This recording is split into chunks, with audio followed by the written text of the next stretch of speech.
एक बार की बात है, एक छोटे से गांव में एक अजीब और गरीब ट्रक आया। ट्रक इतना बड़ा था कि पूरे गांव में इसकी चर्चा हो रही थी। ट्रक के पीछे एक बड़ा सा पोस्टर लगा हुआ था जिस पर लिखा था, दुनिया की सबसे स्वादिष्ट आइसक्रीम। गांव के बच्चे इस ट्रक को देखकर बहुत उत्साहित हो गए। उन्होंने कभी आइसक्रीम का स्वाद नहीं चखा था। वे सब ट्रक के पास दौड़े और आइसक्रीम लेने लगे। बच्चों ने बारी बारी से अपनी पसंदीदा आइसक्रीम का चुनाव किया। कुछ ने स्ट्रॉबेरी तो कुछ ने चॉकलेट का स्वाद लिया।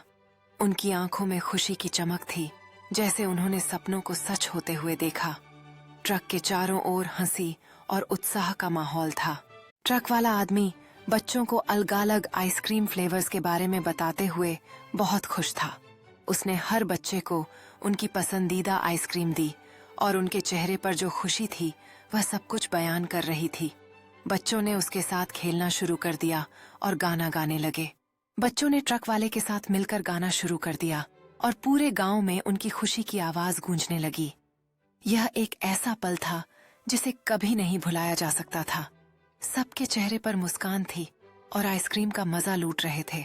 फिर ट्रक वाले ने एक बड़ा गुब्बारा निकाला और उसे फुलाने लगा। बच्चों की आंखों में चमक थी जैसे ही गुब्बारा आसमान की ओर उड़ने लगा। उनका उत्साह आसमान में उड़ते गुब्बारे के साथ बढ़ता गया।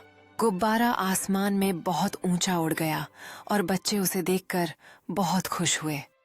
उनकी खुशी की किलकारियां सुनाई देने लगीं, जैसे उन्होंने अपने सपनों को आकाश में उड़ते देखा हो। यह एक ऐसा पल था जिसमें सबने मिलकर खुशी मनाई। थोड़ी देर बाद गुब्बारा फट गया और उसमें से रंगीन कागज के टुकड़े निकल आए। बच्चे उन कागजों को इकट्ठा करने लगे जैसे यह एक खेल हो। उनकी आंखों में चमक थी और हर कोई खुशी से चिल्ला रहा था।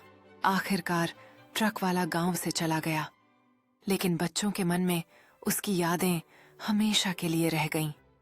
यह यादें उन्हें सिखाती हैं कि नई चीजों को आजमाना अच्छा होता है, दोस्तों के साथ खेलना बहुत मजेदार होता है और खुश रहना चाहिए।